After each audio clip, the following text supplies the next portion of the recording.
Day 11 of starting a religion. Took a little bit of a break because even God takes breaks. No, because yeah, it's the in and out of things, the inhale and the exhale. Took a break from uploading videos. I was actually going to upload a video of my stand up, but I forgot to record it. So there's that. Great story, bro. Well, first of all, let me just do this. Thank you for being here. Thank you for watching this video. And also, I want to thank those who aren't here. And I want to thank those who aren't watching this video because without them, there wouldn't be you. So we'll just sit in gratitude for everything that is and everything that isn't. Because it all is. Okay, I'm rambling. Today we're going to talk about tenant number 2. These are not in any particular order, but if there was an order, this would be number 1. Gratitude. So I want to talk a little bit about gratitude today because gratitude is going to be the most important, one of the most important tenets of my religion because that's what it's about. Our religion is a celebration of God. And so the first way to celebrate God is to be grateful that God is. So gratitude is the number 1 thing. Gratitude also helps us focus on the abundance of life. I think it's really easy to focus on the lack.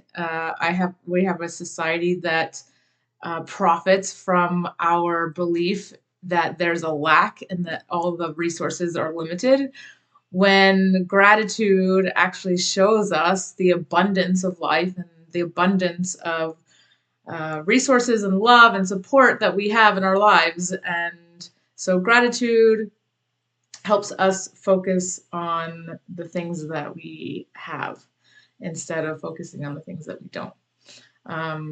Yesterday was Valentine's Day, and I had the honor of joining a Shabbat at Shahar Zahav in San Francisco, led by Rabbi Copeland. It was a school assignment for one of my classes at the University of San Francisco, and it was a beautiful service, and I was grateful to have been in community last night. One thing that they did that I thought was really cool is when they sang the songs, they put their hands around each other and they swayed back and forth. And the guy that was sitting next to me told me that was a thing that was specific to that synagogue because in the 70s and 80s when the AIDS crisis was happening, gay people were feeling like nobody wanted to touch them. And so to make people feel like they were worthy of touch, this synagogue started doing this swaying back and forth and holding each other by the shoulders. I thought that was really beautiful. So definitely learned some things from my experience last night. Connection is definitely going to be a main priority in this religion, and also togetherness. Another takeaway I got from the Shabbat was it was more of a chant. Some of their songs was more of like a chant in Hebrew, and I thought that was really cool. Like everyone getting on the same sort of wavelength, so to speak, and sharing that aspect of humanness. So that was really cool. I was really grateful to be there. My point was that at one point they were talking about let's send love to people that are grieving, and I was like, okay, yeah, great. And at one point they got more specific and said, let's send love to the people that are grieving because today is a hard day for some people because it's Valentine's Day. And I got to thinking about why would today be a hard day for people because today is a day of love. Like at first I was confused.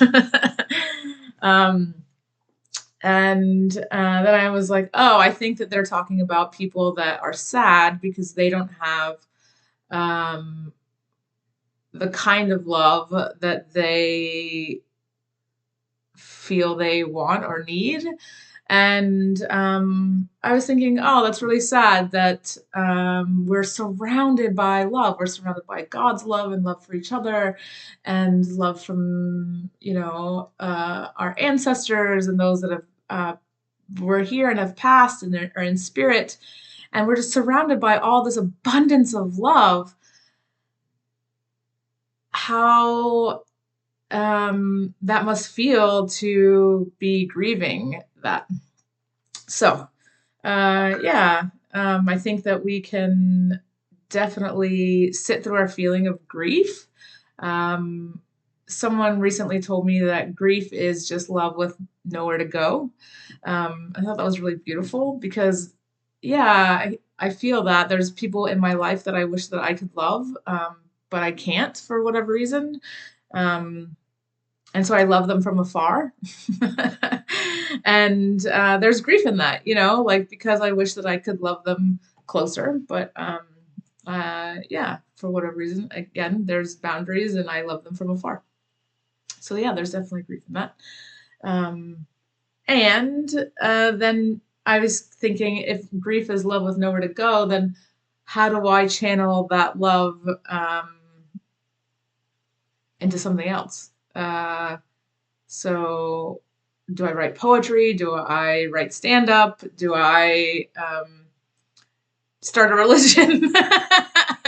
Do something creative with that energy and like have an outlet for it. So, yeah. So gratitude will be our number two tenant, or the second tenant that I've talked about. No particular order, but if there was an order, this one would be number one.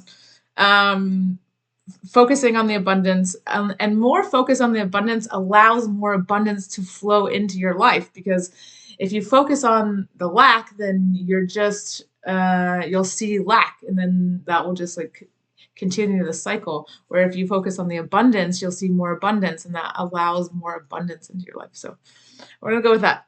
I'm also going to start a prayer book, because I think that in the spirit of gratitude, the power of prayer and the power of saying thank you. Um, so we're going to start a prayer book, and I think the first one is going to be the prayer that we say before a meal, because I think it's really important to just be aware of where our food comes from and how it gets there, and it's so important. It's to eat is a blessing, and so we'll probably start there.